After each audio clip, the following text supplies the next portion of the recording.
Hey everyone, and welcome to another deep dive. We love getting into the nitty-gritty of, well, all sorts of things. But hmm today we're talking about something everyone has and probably doesn't think about too much, the human body. Yeah, definitely a familiar topic to everyone. Well, more specifically, those kind of like weird and embarrassing things that happen to all of us, but we don't always like to talk about them. Yeah, it can be hard to find a space to talk about these things. And that's where our source material for today's deep dive comes in Mara Altman's memoir. She's not afraid to get personal and explore those bodily functions and features that usually make us cringe or laugh. Exactly. She's really embracing the awkward and the embarrassing, and I think it's incredibly refreshing. So we'll be pulling from her experiences and the research she's done to kind of uncover the science and the cultural quirks behind all these things we usually keep hush-hush. Sounds fascinating. Let's get into it. Okay, so let's start with something both personal and political.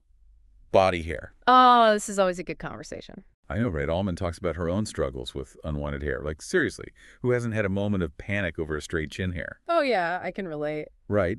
But it makes you wonder, why is there this pressure, especially on women, to be completely hairless? Like, why is it seen as the ideal? It's a complex issue. It really is. A lot of it has to do with how our perceptions have shifted over time. Centuries ago, body hair wasn't necessarily viewed as a negative thing. In fact, in some cultures, it was seen as a sign of fertility and vitality. Interesting. So when did things start to change?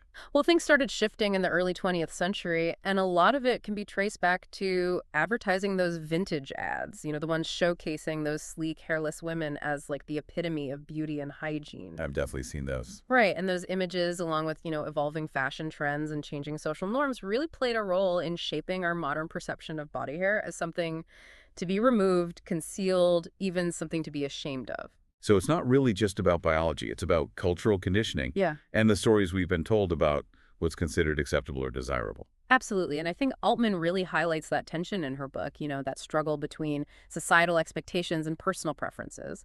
She's not necessarily saying everyone should grow out their body hair, but she's asking, why do we feel the need to conform to these often arbitrary standards? Right. It's about questioning those ingrained beliefs that make us feel like we need to change ourselves. Exactly, and starting to think about whether those beliefs are actually serving us. All right, let's shift gears for a second to something a little less hairy, but equally mortifying, pubic lice. Oh boy, here we go. I know, right? But Altman shares this hilarious story about getting crabs, not from a romantic encounter, but from cuddling with a friend's kid. Talk about a reminder that these little critters don't discriminate. Definitely highlights that they're not just a consequence of sexual activity, which is how they're often portrayed. They can spread through any kind of close contact, clinging to any coarse hair they can find. Ew, that's both fascinating and slightly terrifying. But what's interesting? They've actually been on the decline in recent years, thanks in part to the popularity of Brazilian waxing. Wait a minute, so the trend that's caused so much anxiety about pubic hair might have actually helped reduce the spread of these little parasites. That's kind of ironic. Yeah, a bit of poetic justice there. But even with a decline, the stigma surrounding pubic lice, it still persists. Altman talks about how she was even worried about unleashing a louse epidemic during her travels in Japan. Like, she went to great lengths to avoid any potential infestations. It really speaks to that cultural discomfort around anything perceived as unclean or taboo, especially when it comes to our bodies. It's so different from those cultures where body hair, particularly on women, is seen as a sign of good luck or prosperity. Right. It highlights the vast differences in how we view our bodies across cultures and throughout history. Okay, so from hair, we're moving on to something I think we all do multiple times a day, look in the mirror. Guilty as charged. Right? Altman talks about that feeling of looking great in the mirror, only to be horrified by how we look in photos. Like, why the betrayal? Yeah, it can be shocking. Seriously, what's the science behind this discrepancy? Well, it's not just our vanity playing tricks on us. Mirrors actually flip our image, so we're seeing a reversed version of ourselves. And get this, our brains tend to prefer that flipped image. So we're basically used to seeing a backwards version of ourselves. Pretty much we get accustomed to seeing this reversed and arguably more symmetrical version of ourselves, which explains why photos which show us how the rest of the world sees us can feel so jarring. So we're all walking around with this slightly idealized image of ourselves thanks to mirrors. Exactly. Alban even tried out one of those true mirrors that shows an unflipped image, and she described it as incredibly disorienting, even panic-inducing, to see herself as others do. It's like our brains are constantly editing and filtering our self-perception. So while it really makes you think about how much of our self-image is based on reality versus this filtered, often idealized version we've created in our minds. It's a question that Altman keeps coming back to throughout her exploration of the body. And speaking of exploration, let's get into something a little spicier, shall we? Those oohs and ahs in the bedroom. Okay, let's unpack that. I'm ready. So Altman starts by sharing her own journey with vocalization during sex, starting with her initial resistance to making any noise at all, and then her realization that these sounds can actually enhance pleasure, not just for your partner, but for yourself as well. Yeah, it's like, why are we so often conditioned to hold back on expressing pleasure, especially when it can actually make the experience even better? Right. And there's actually some fascinating science behind it. Oh, absolutely. So sex sounds often start as involuntary responses to physical exertion, just like, the sounds we make when working out or doing anything physically demanding. That makes sense. But then these sounds can evolve into a form of communication between partners signaling pleasure and intensifying arousal for both people. It's like a feedback loop where the sounds themselves actually contribute to those heightened sensations and deeper intimacy. So it's not just about putting on a show for your partner. It's about tapping into that power of vocalization to make your own experience even better. Exactly. And that theme of embracing those parts of ourselves that we might have been taught to suppress or be ashamed of it really runs throughout Almond's entire book. It's about challenging those societal norms and reclaiming our bodies with all their quirks, imperfections, and even the noisy bits. Okay, get ready because we're about to dive into a topic that often comes with a lot of baggage sweat. Oh, yeah. We all have our experiences with that one. Right. Right. Altman doesn't shy away from the anxieties a lot of us have about perspiration. The armpit stains the fear of ruining an outfit. It's ironic, isn't it? We've turned this essential bodily function, something that helps regulate our temperature and keeps us from literally overheating, into something to be feared and concealed. It's like we're waging war on our own bodies. Yeah, we're trying to suppress a process that's completely natural and necessary. Exactly. And Altman talks about trying to embrace sweat acceptance, like questioning why this is seen as unattractive or embarrassing. It goes back to that human desire to transcend our animalistic nature, wanting to present this polished and controlled image to the world. But sweat, like so many other bodily functions, is a reminder that we are biological beings. And those biological beings can sometimes produce some interesting scents, especially, down below, ready to get frank about vaginal scents. Do it. Altman really jumps into this taboo topic, sharing her quest to understand the science behind vaginal odor. She even talks about consulting a vaginal odor consultant and experimenting with douching to see how it affected her husband and her dog. Talk about dedication to research. It's definitely an interesting approach, but it's important to approach this topic with a mix of humor and accurate information. The vagina has this complex ecosystem of bacteria that are crucial for maintaining a healthy pH balance and keeping those odor-causing microbes in check.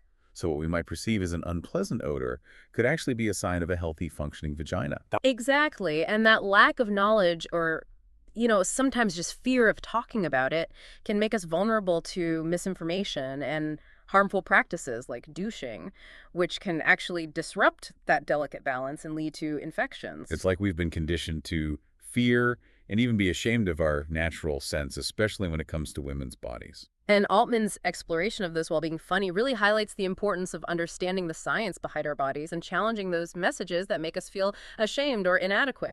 Okay, we've talked hair sweat scents. You ready to move on to a body part that gets a lot of attention, both positive and negative?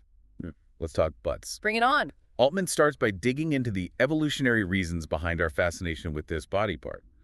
Why all the fuss about butts from a biological perspective? Well, the prevailing theory is that a larger butt and hips, which are influenced by estrogen and fat distribution, send a signal of fertility. So basically, those ancient instincts are still influencing our perceptions of attractiveness, even if we're not aware of it. It seems that way, but Altman's exploration of butts also takes this hilarious turn when she talks about her struggles with hemorrhoids. Yeah. It's a topic that people often find uncomfortable or funny, but she tackles it head on. It's a good reminder that even the parts of our bodies that we consider less glamorous are complex systems, and sometimes those systems malfunction. Exactly. And hemorrhoids are actually a common ailment, but they're often shrouded in secrecy and shame. And that can prevent people from seeking help or understanding how to prevent them in the first place. Exactly. Altman's willingness to share her own experience, even the less than glamorous parts, helps normalize these conversations and destigmatize those things we often consider taboo. Okay, before we wrap up this first part of our deep dive, we need to do a quick fire round of some other bodily features and functions that Altman talks about in her memoir. All right, let's do it. Get ready for a whirlwind tour of birthmarks, camel toe, and even labiaplasty. It's a fascinating mix of science, culture, and personal experience. Right. Birthmarks are often seen as these unique and individual markings, but they can also have medical significance, potentially signaling underlying health conditions. And then you have camel toe, which is often treated as a fashion faux pas, even though it's just a natural contour of the vulva. And then labiaplasty, while it's a personal choice for some, raises ethical questions about the pressure on women to conform to certain aesthetic standards, even when those standards are based on subjective and often unrealistic ideals. It's a lot to unpack, and we'll definitely dive deeper into these in the next part of our deep dive, so stay tuned. Definitely a lot more to come, so make sure you come back for the rest of our exploration of the wonderfully weird world of the human body. I'm looking forward to it. And it's a reminder that our bodies are full of surprises, little quirks and contradictions. And sometimes those surprises can be a bit more dramatic, like fainting. Altman actually dedicates a whole chapter to this. She talks about passing out while giving blood, and then digs into the science behind why our bodies just decide to shut down sometimes. Fainting or syncope, it's more common than you might think. Usually it's triggered by a sudden drop in blood pressure, which can be caused by a bunch of things, like emotional stress, dehydration, or even the sight of blood. So basically, our ancient wiring kicking in even when it doesn't really make sense in our modern world. Exactly. And it can be pretty wild. Something as simple as seeing a needle can make some people faint. Altman even wonders if fainting is our body's way of protecting us from psychological distress.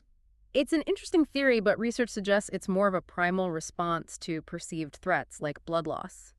Back in the day, that could have been a real danger. Makes sense. All right, so from fainting spells, let's move on to something that's often shrouded in mystery and misinformation: PMS.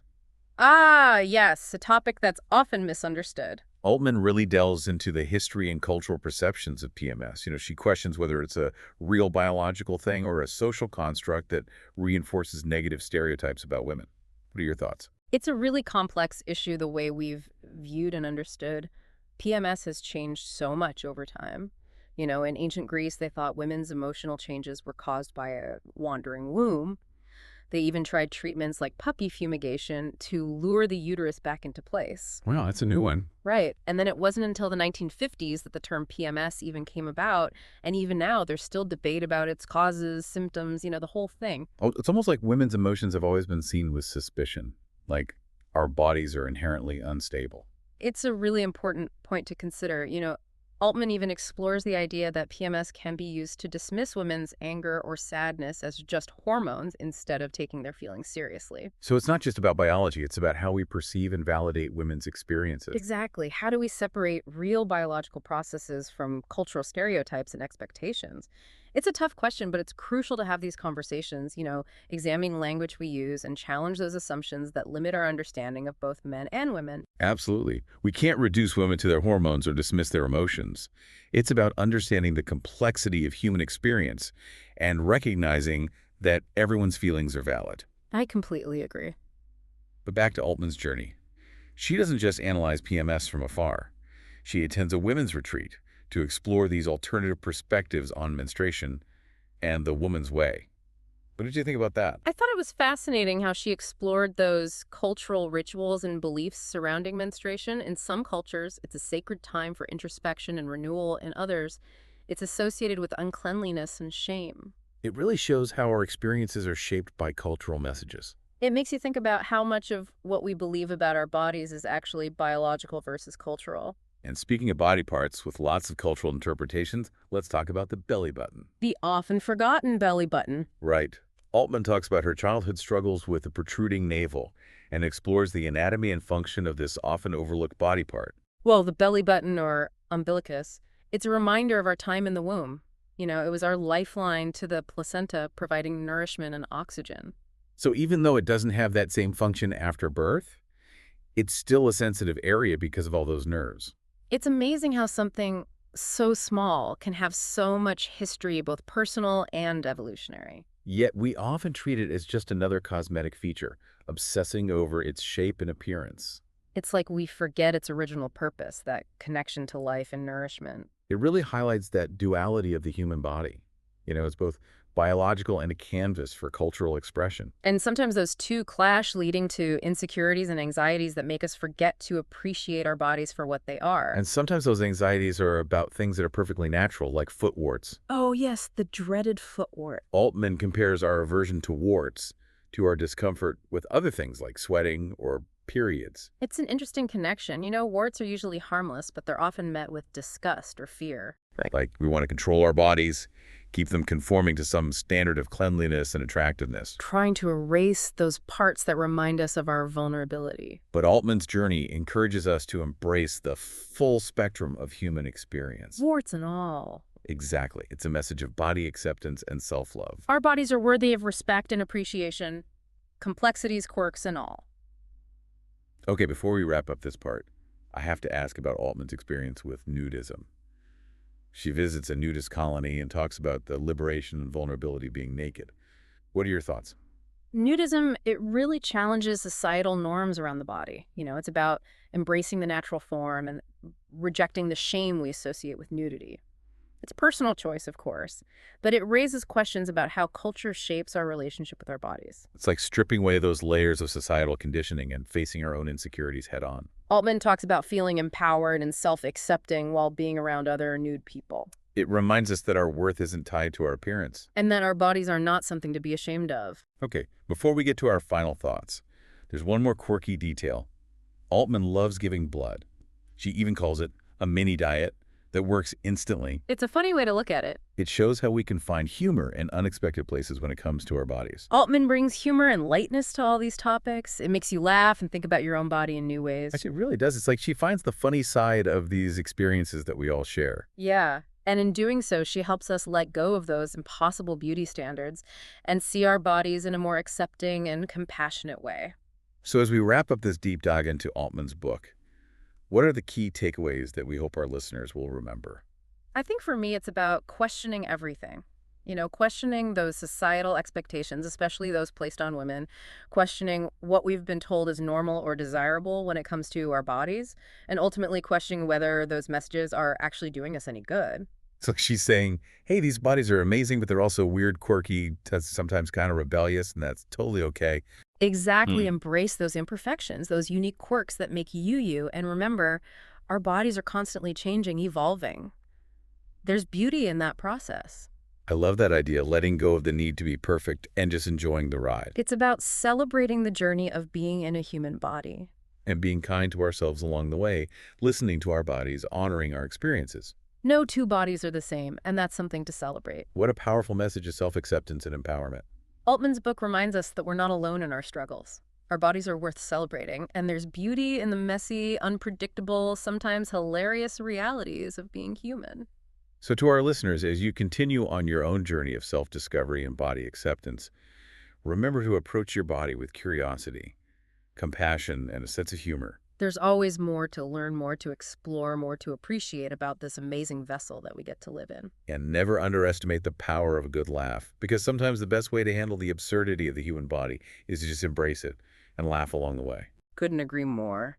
Thanks for joining us on this deep dive into the wonderfully weird world of the human body. And thanks to Mar Altman for reminding us that it's okay to be perfectly imperfect.